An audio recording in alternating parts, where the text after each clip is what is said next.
മുതിർന്ന കോൺഗ്രസ് നേതാവ് മുൻ പ്രതിരോധ മന്ത്രി ശ്രീ എ കെ ആന്റണി നമ്മളോടൊപ്പം ടെലിഫോൺ ലൈനിൽ ചേരുന്നു. ശ്രീ എ കെ ആന്റണി, ഈ ഈ ഭീകരാക്രമണത്തെ കുറിച്ച് താങ്കൾ അറിഞ്ഞല്ലോ, എന്താണ് താങ്കളുടെ പ്രതികരണം?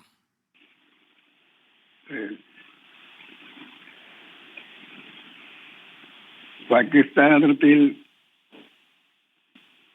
ഭീകരാക്രമണം നിരന്തരമായി നടക്കുന്ന ഒരു സംഭവമാണ്. പക്ഷെ അടുത്ത കാലത്തായിട്ട്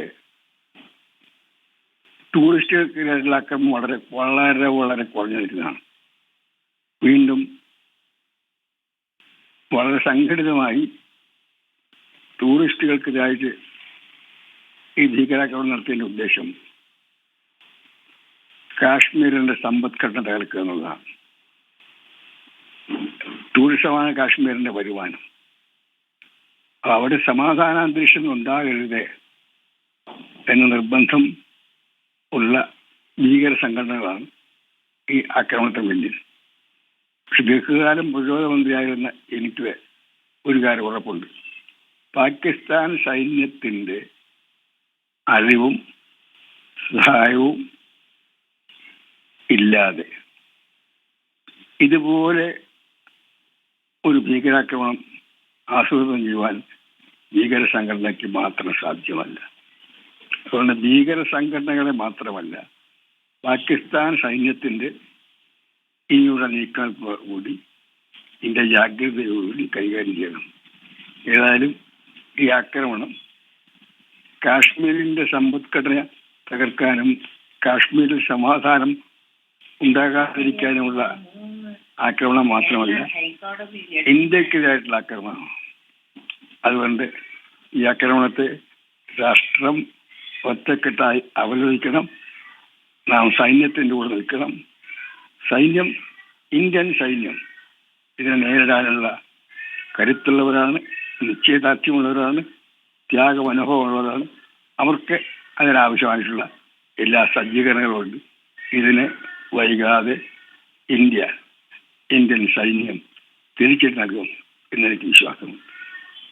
സർ, ഈ ഒരു ഘട്ടത്തിൽ ഉടൻ തന്നെ കേന്ദ്ര സർക്കാർ ഈ വിഷയത്തെ എങ്ങനെ കൈകാര്യം ചെയ്യണമെന്നാണ് താങ്കൾ ആഗ്രഹിക്കുന്നത്? എനിക്ക് പറയാനുള്ളത് വിശദാംശങ്ങൾ എനിക്കറിയത്തില്ല. ഞാൻ ഇത് ആസൂത്രിതമാണ്, ഇത് ഇന്ത്യക്കെതിരായിട്ടുള്ള ആക്രമണമാണ്. പ്രത്യേകിച്ച് കാശ്മീരിൽ അവിടെ സമാധാന നില ഉണ്ടാകാനുള്ള സാഹചര്യം തകർക്കാനുള്ള ആക്രമണമാണ്. അതുപോലെ തന്നെ കാശ്മീരിന്റെ വരുമാനം എന്ന് പറഞ്ഞാൽ ടൂറിസ്റ്റുകളാണ്. ടൂറിസം അവിടെ വീണ്ടും മെച്ചപ്പെട്ട് വന്നിരിക്കുകയാണ്. അത് തകർക്കുക എന്നുള്ളതാണ്. അതെല്ലാം വളരെ ബോധപൂർവം, വളരെ ജാഗ്രതയോടുകൂടി, വളരെ പ്ലാൻ ചെയ്ത് നേരിടണം. പക്ഷെ അതിന് നേരിടാനുള്ള കരുത്ത് ഇന്ത്യൻ സൈന്യത്തിനുണ്ട്. ഞാൻ സൈന്യത്തിന്റെ ശക്തിയെ വിശ്വസിക്കുന്നു. സൈന്യത്തിന്റെ ആത്മവിശ്വാസത്തിലും ത്യാഗത്തിലും ദേശാഭിമാനത്തിലും വിശ്വസിക്കുന്നു.